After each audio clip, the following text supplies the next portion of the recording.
The format for this meeting is an interview with an alcoholic, the hot seat, inside the alcoholic studio. A speaker will be asked a series of questions that range from their personal story, the steps, relationship with God, and carrying the message. There are no right answers, just a fun and interesting way to share the speaker's personal insight. Our speaker for tonight is Vikki. Timekeeper, please allow 90 seconds per question. The meeting may run slightly longer. Members, please feel free to leave if needed, of course. Speaker, please say done when you have finished your answers, or please say pass on questions you would prefer to skip. Are you ready? Yes. All right, let's begin. Please generally describe, in your own words, our basic text, the book, Alcoholics Anonymous. It gives us a design for living. It actually gives us directions on how to be in the world around us. Because we lived in isolation for so long, I didn't know how to interact on a mature level. I've learned all my social skills in Alcoholics Anonymous. Done. Vikki, are you an alcoholic? And if so, what personally makes you an alcoholic? Yes, I am definitely an alcoholic. And I'm recovering. I'm not recovered.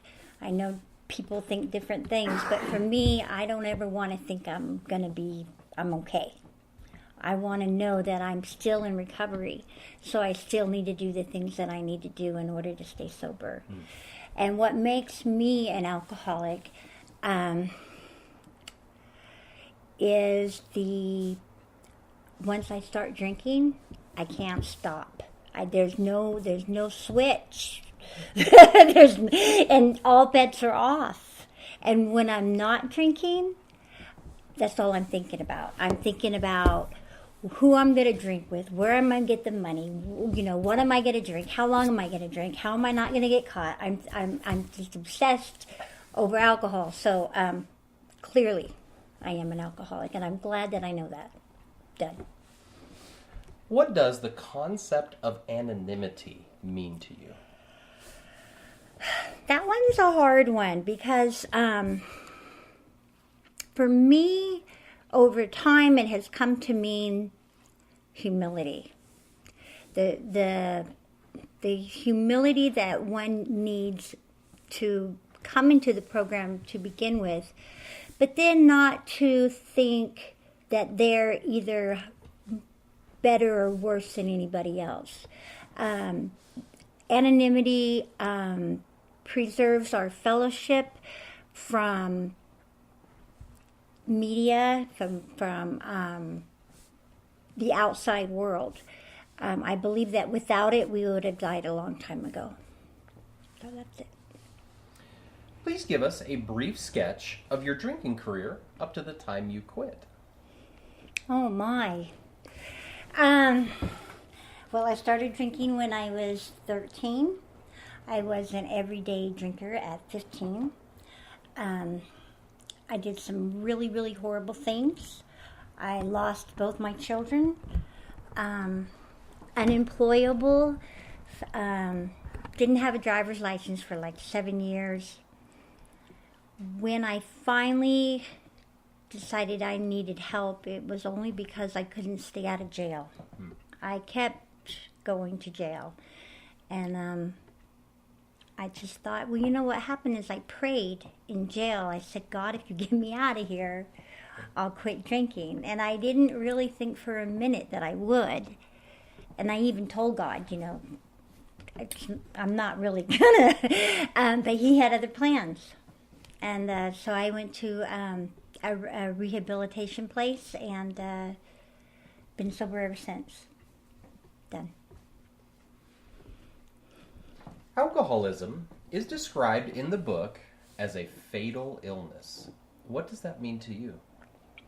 It means that over time, it will kill me. And I don't believe that it might or it could I believe that it will absolutely kill me. If not physically, definitely emotionally, it'll just take me out. And I know that if I decided to start drinking again, it would just be a matter of time. Done. What are the conditions of your mind and body that accompany your alcoholism?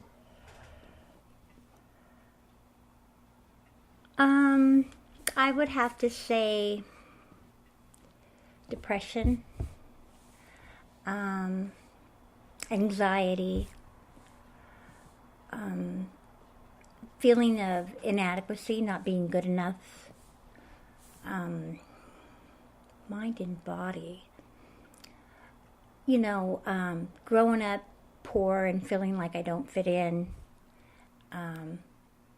not being able to interact with other people unless I was drinking. I believe that those, contributed to my alcoholism, because when I was drinking, none of that stuff bothered me, and I could be who I wanted to be. And when I wasn't drinking, I was just so sad. In your understanding, what is the role of a sponsor? Do you have a sponsor, and how often are you in contact? Okay. Yes, I have a sponsor. I have a recovery sponsor. I have a service sponsor. I have an Al-Anon sponsor. And I kind of have a spiritual sponsor. And the main role for a sponsor is to get you through the steps. Or if it's a service sponsor, they get you through the concepts. But I also believe that my sponsor was the first person, I think ever, that I ever got honest with. And that I felt like I could trust her with me. And that's a pretty important role for a sponsor, is to be trustworthy and to be someone who's available for that kind of conversation. That's it. How have your sponsorship needs changed from early sobriety until now? How have they changed? Well, when I was new, I couldn't stay still. I was up and down and smoking, and I was still practicing some of the behaviors that I came in with, and therefore I was suffering the consequences. And so I was on the phone to my sponsor daily. And she was very patient with me. Now she's got 30 years, but sometimes she calls me when she's having a tough day or when she wants to meet. Now I think we talk more about gut level stuff that's affecting me. Not so much the steps, but spiritual principles behind the steps. And every once in a while we'll do a 4th, 5th, and 6th, and 7th in case I'm messed up, which happens. Done. Have you completed the 12 steps? And if so, what is your suggested time frame for completing the steps of AA? Okay, so yes, I have done the steps. I've done them probably 3 times, I think, as different sponsors. I don't really have a suggested time limit. You should go do them at your own pace, whatever the best of your ability is. Now, if you can race through those steps and still do it to the best of your ability, then good. But if you can't, it's okay. It's okay just as long as you do them, and you do them to the best of your ability, and be as truthful as you can. I don't suggest that you wait a long time, because what happens is your brain takes over, and you might go back out before the steps have a chance to take a hold of you. So, yeah, that's what I think.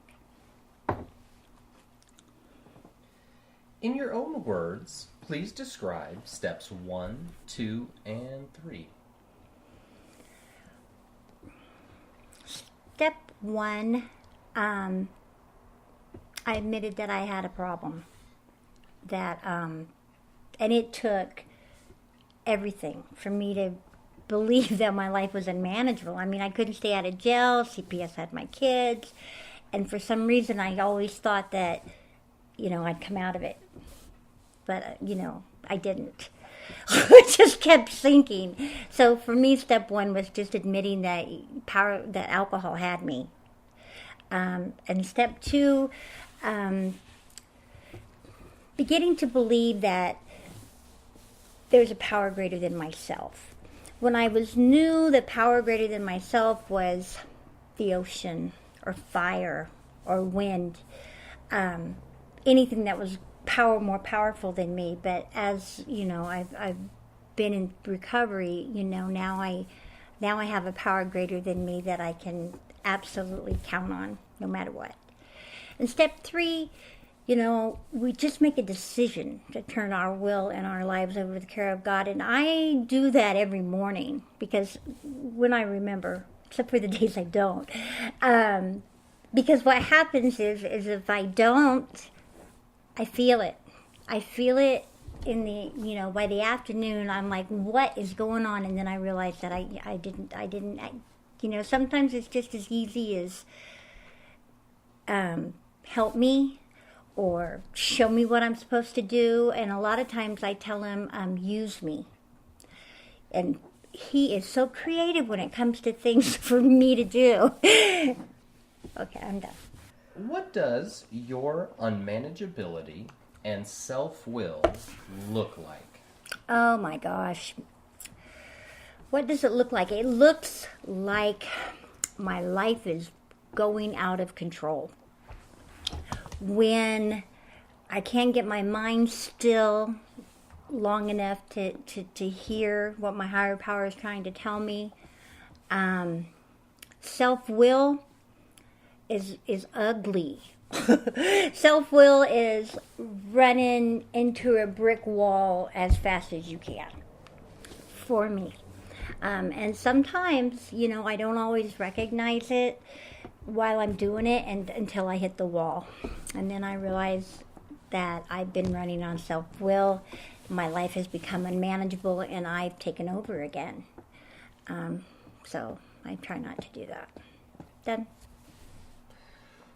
What is your concept of a power greater than yourself, and how are you turning your will and your life over to it? My concept of a power greater than myself is wonderful. I grew up with a horrible God. He hated me.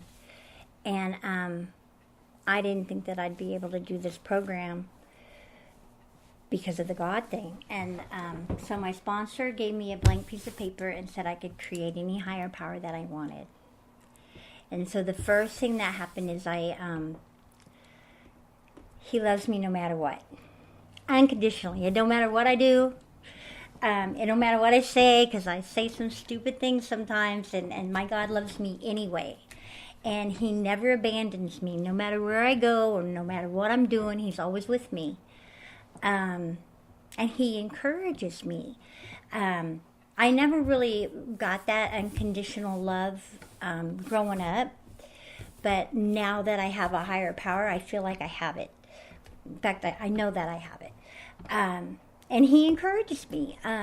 There'll be things that I'll think, I'm not good enough for that. There's no way, like this new assignment at work, I'm like, I didn't have to interview it. They just gave it to me. And I think it's because my higher power was like going, go ahead, Vikki, I'm right here. And no matter what happens, I'm going to be here. So you'll be fine, no matter what. And so, it helps me do other things like interviews and talking in big groups and stuff, because I know that my higher power is with me. And honestly, it's the best thing that I ever got out of this program. Was my higher power. Please briefly describe your experience with steps 4 and 5. Okay, so I had a really hard time with step 4 because I wrote down things that I had never told anybody, things that happened to me when I was growing up, and I had a really hard time with 4.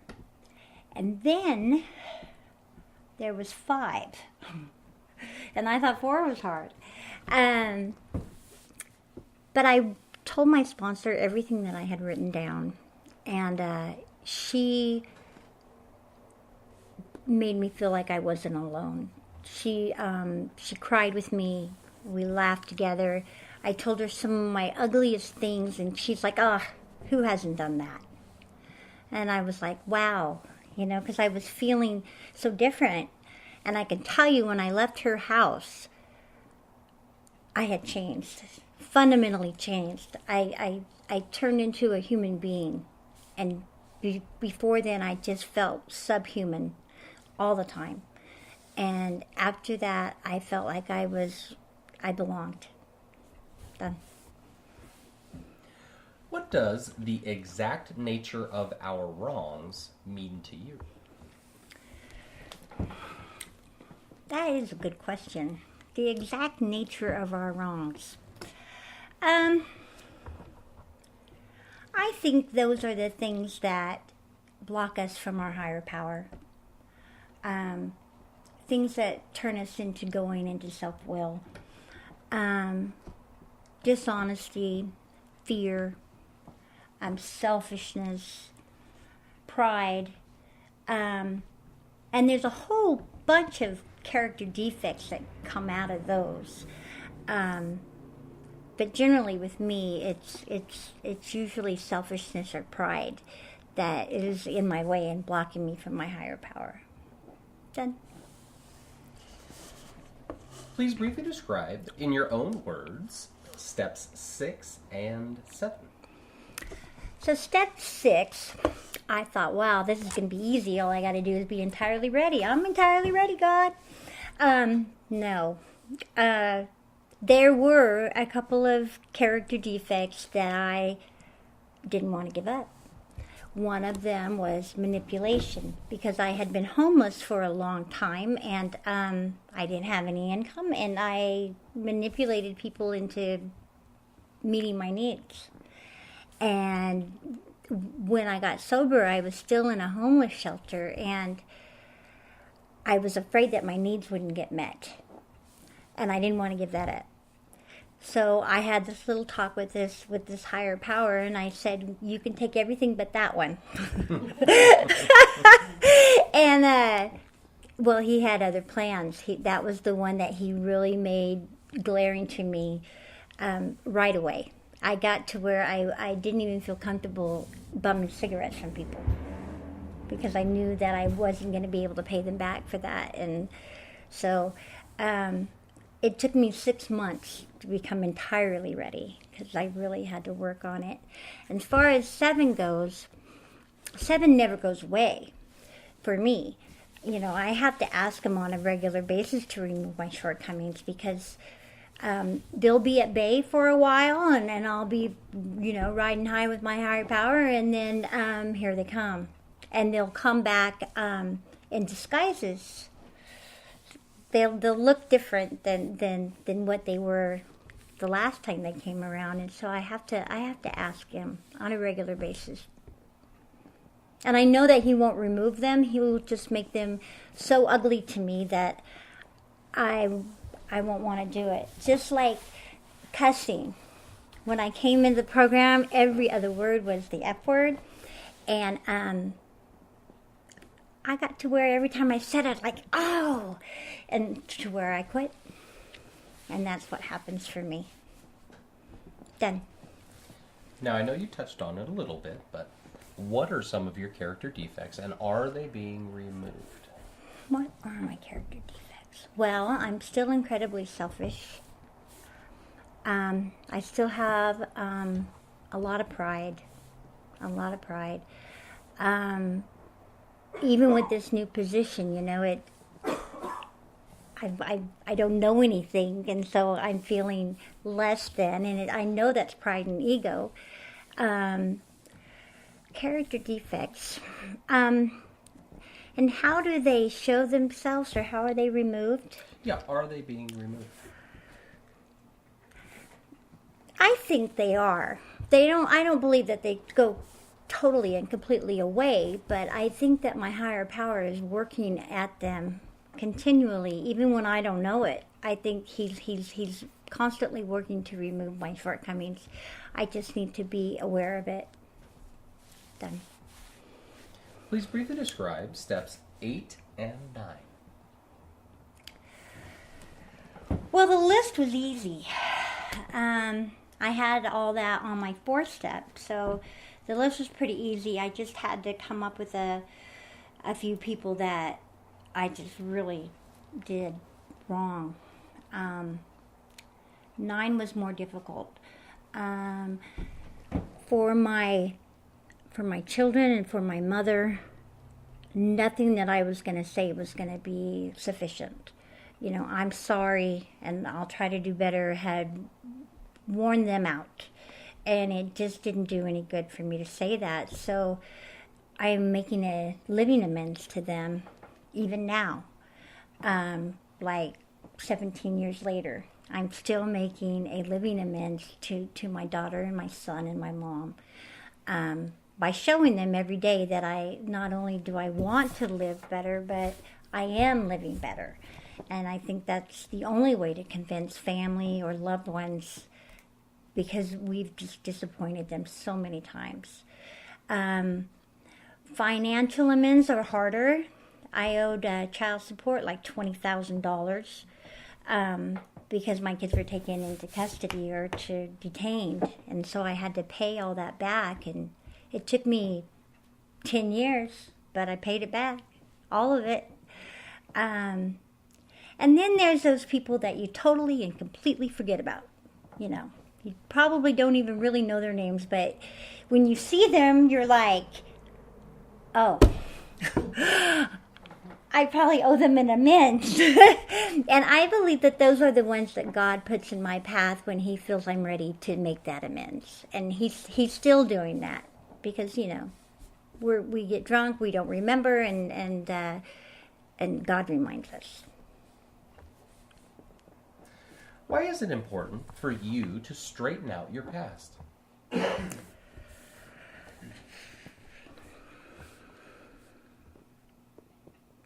Because I don't want to live there anymore. And I don't want to go back there ever. And I feel like I need to get as far away from that as I can. By making amends for those wrongs that I've done and continuing to live my life on a spiritual basis, I do believe that is what's going to keep me from redoing that whole horrible thing. So, yeah, I just, it's important to me. Done. When you were actively drinking, did you drink whiskey in your milk? No. I didn't mix my whiskey with anything. Why waste it that way? I drink it right out of the bottle. Sometimes I would chase it with Pepsi. I would only drink the wine or wine coolers or beer if that was all that was available to me. Done. Please briefly describe your experience with steps 10 and 11. So, my experience with 10 and 11 is I've heard them called the maintenance steps, but I don't agree with that. I do not think that they're the maintenance steps, because to maintain something means that you are staying the same. You're maintaining it. And I believe that if you're doing 10, 11, and 12 the way you're supposed to be doing them, you'll continue to grow. I believe that 10 reminds me of where I could do better. Before I go to bed at night, I think about who did I hurt? Was I dishonest? And then I kind of ask God to help me for the next day to do that a little bit better. And you know, it actually keeps me very excited because it makes me want to do better. And sometimes I do, and then sometimes I don't. Now, 11, I'm not so good at the meditation part, but I have a very good connection with my higher power. We talk a lot. And sometimes when I can quiet my mind long enough, I hear him tell me things. And usually when I do what I hear, it turns out so good. Like this reassignment I had, you know, I wasn't going to go for it. And I told God, I said, I didn't go for it when it first came out. So if you want me to do it, I'll do it the next time it comes out. And so I went to my desk, checked my emails, and it came out again that afternoon. So I'm like, okay. And then it's been a really good mood for me, so I'm glad I listened. That's it. What does meditation mean to you, and how do you practice it? I do a lot of my meditation through music. I like some Christian music, Third Day, Casting Crowns, Mercy Me. And I think I do a lot of my meditation in the morning when I'm getting ready for work, because that's when my mind is the clearest. And then I hear things, or my mind tells me things, and I write them down. Because what will happen is I'll get so inspired in the morning, and then I get to work, and I'll be there about an hour or two, and all that inspiration is gone. So mostly in the morning. Done. Please briefly describe step 12. Well, it already assumes that you've had your spiritual awakening because you've done the rest of the steps. And step 12 is very important to me because I cannot have what I have unless I try to give it away. And there's a million things that people can do to give this program away. It doesn't have to be this. It doesn't have to be anything grand, like, you know, like delegate, or it doesn't have to be any of those things. It can be being a friendly face in a meeting. It can be having a good share, being a good example of what Alcoholics Anonymous has done for you. I think that's one of the best ways to be of service for Alcoholics Anonymous is be happy that you're sober. You know, I hear people all the time. They go, "Oh, I'm so happy, I'm sober," and I'm like, really? Tell your face. You know, but then again, you know, you can sponsor, you can do H&I, hospitals and institutions. You can chair meetings, you can be a greeter, you can do events, and it's so much fun. For me, without service, I wouldn't have felt the friendships that I have today, because we're actually getting to know each other outside of the meetings. So we like meet for coffee before we go to this event, or, you know, and we find out more personal stuff about the other person. And being of service has enhanced my sobriety probably 100%. Done. Can you share with us a spiritual experience you have had as the result of these steps? Well, my sponsor says that a spiritual awakening is any time that I do or feel differently about something that I used to feel a certain way about. And so I can use my daughter as an example. Before I got here, my parenting skills were horrible. I parented the way that I was parented. And I yelled at her all the time. I didn't give her very much attention. I had really, really high expectations. And after I got sober and I was able to get her back home, I found myself getting down on her level and explaining to her why I needed it done this way. And when I was done, I'm like, where did that come from? Because that is not me. That is not how I parent. And so for me, that was one of the first spiritual awakenings that I had, is just because my parenting style changed, and I don't think that I had anything to do with it. Done. What is the message of AA, and why is it important to carry this message?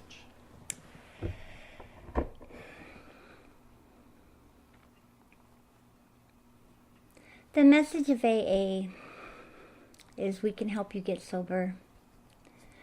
And it's important that we carry this message because it has to do with our traditions. We don't want to carry too many messages, then it would dilute the message that we are carrying. We don't want to exclude anybody, but we want to make sure that alcoholism is our primary purpose. We want to make sure that we are carrying the good stuff about AA. When we share at a meeting or if we're speaking to a group of people, we don't want to carry the mess. We want to carry the message of what Alcoholics Anonymous can do for you. Done. What are some of the principles you are practicing in your affairs today? Well, it's a good thing you said today, because they change. Today, I'm being patient with myself. I'm persevering through my work stuff. I'm trying to be gentler with myself about everything. But it's different. The spiritual principles for me, it depends on the day. Sometimes I more concentrate on being more honest or being more willing or being more into acceptance. But that's not my struggle today. My struggle today is being patient with myself. You know, I want to treat myself like I treat others. You know, and I talk to myself so bad. I wouldn't talk to anybody like the way I talk to me. And I don't think that I deserve that. So I'm trying to change that up. Done. Why is it important to put the welfare of others ahead of your own? Well, there's a couple of reasons. The first reason is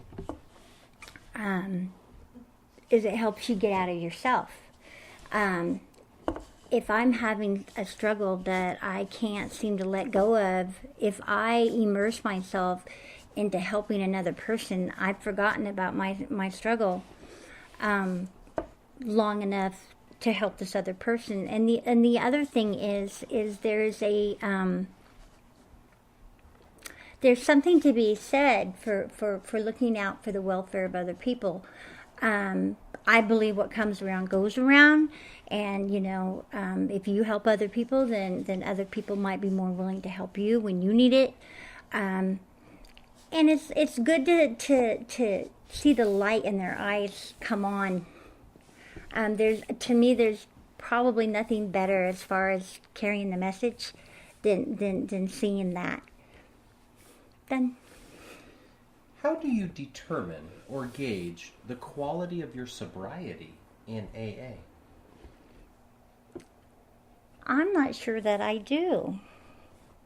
I don't wonder if I should. The quality of my sobriety. Well, I do believe that just because you have a million years in Alcoholics Anonymous doesn't mean that you have a good quality sobriety. I've seen people with 30 years that are just as crazy as they can be. And to me, I don't want what they have. I think quality in sobriety is emotional sobriety, willing, able to accept life on life's terms in a graceful manner. For me, done. Why do you think alcoholics relapse? I think they've lost their contact with their higher power. I go to meetings because when I'm at meetings, I hear how their higher power is working in their life, and it reminds me that, I need to keep up my relationship with my higher power. And I think that people stop going to meetings and then they forget to get that reminder that, hey, my higher power is the reason that my life is so good. And then once they lose that connection, they have no mental defense.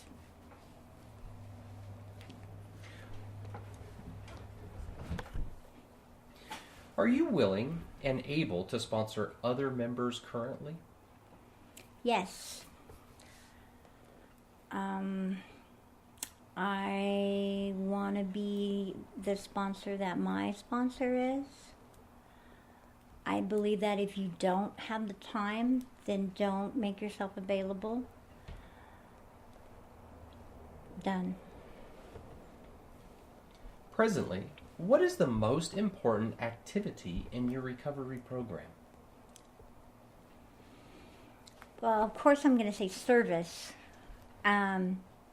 What kind of service? I wouldn't even dare pick which one is the one that's most important to me, because they all are. I can say that I go into our county jail once a month and carry the message, and I think that enhances my sobriety. There's other service commitments that I do. I chair a book study on Wednesday night, and that's been really good. We go through about 2 or 3 pages a week, and it's not for like a 3-month term or a 6-month term. It's for 164 pages term. And we are on page 135. So I figure about 6 more months. But it's been really, really good for me. I would have never guessed it, but it has. Done.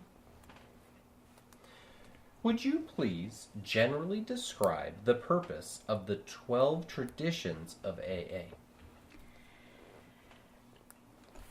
Well, Bill originally called them the 12 points to secure our future. And I believe he was spot on when he called them that. And he probably didn't even realize how far-reaching that they would be. But I think without the 12 traditions, we would cease to exist a long time ago. But they teach us how to get along with each other, especially when we're new. I didn't know those things about, humility and being anonymous and all those things that are covered in the 12 traditions. But I believe that they preserve our fellowship for generations to come. Done. Can you give us some examples of meeting etiquette? Yeah, I think I can. Don't be on your phone. That is not, it's inconsiderate. It's inconsiderate of the people that are there to listen, and they get distracted by you being on your phone. If you want to be on your phone, that's fine. Just don't be at the meeting. Be on time.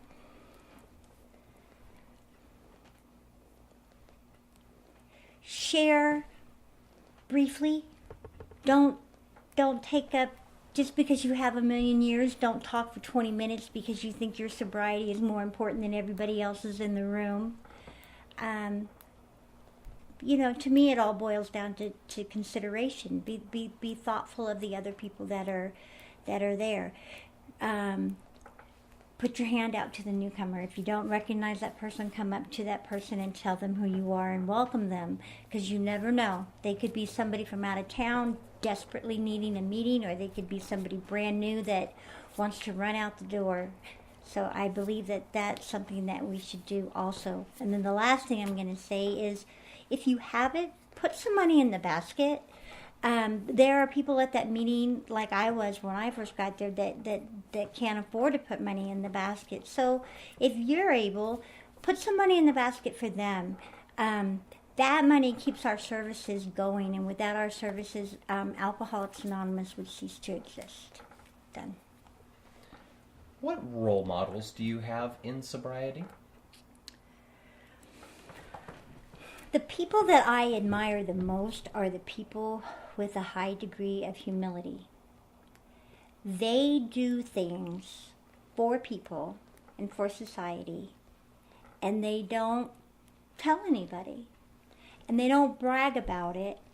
And then when you mention it to them, it's like they're very nonchalant about it, and they walk with a degree of grace. And those people that I've met like that, I strive to be like. Done. What advice do you have for newcomers in AA? Don't give up. What do you got to lose? Just keep trying. Because, if you don't keep trying, you're going to stay in the miserable place that you are. So even if you fail miserably, keep trying. For me, I had no other options. And so my willingness was an unwillingness to continue to do what I was doing.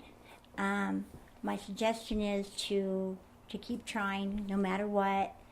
Find a sponsor. Work the steps.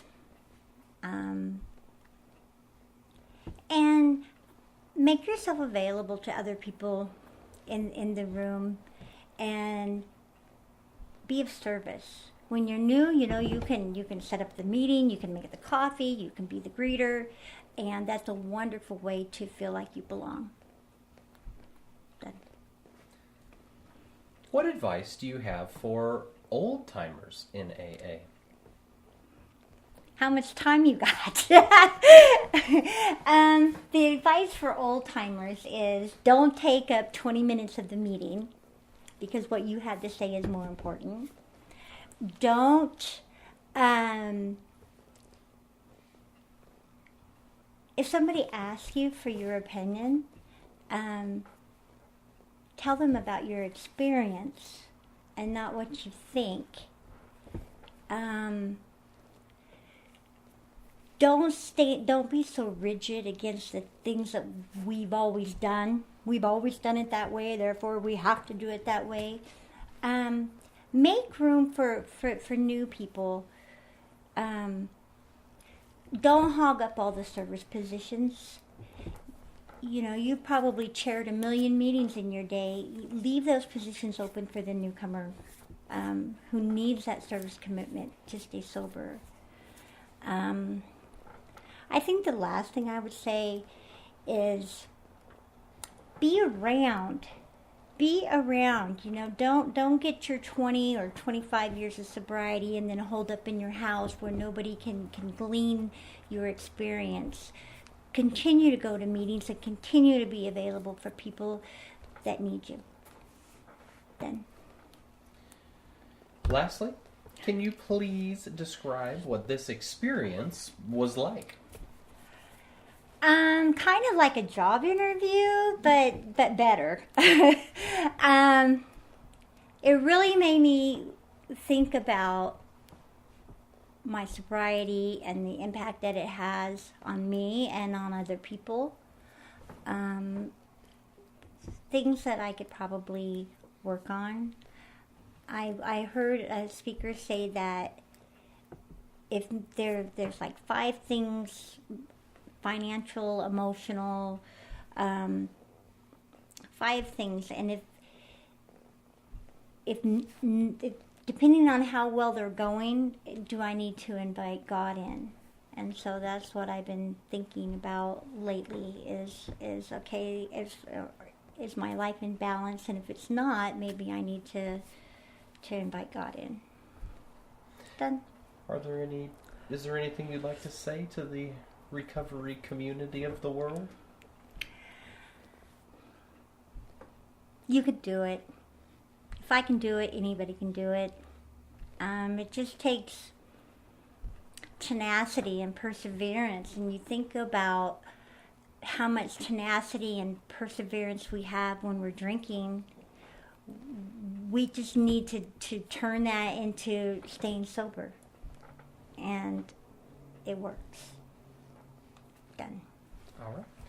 Thank you again so very, very much for being willing to come up here and let us interview you and share your experience. I've never had that done. I've spoken about, I don't even know, but never. Oh, good. So that's cool. That makes me feel really good. Yeah. All right. I'll close it with our little reading here. From the old preamble, I wish to remind you that whatever is said at this meeting expresses our own individual opinion as of today and as of up to this moment. We do not speak for AA as a whole, and you are free to agree or disagree as you see fit. In fact, it is suggested that you pay no attention to anything which might not be reconciled with what is in the AA Big Book. If you don't have a big book, it's time you bought one. Read it, study it, live with it, loan it, scatter it, and then learn from it what it means to be an AA.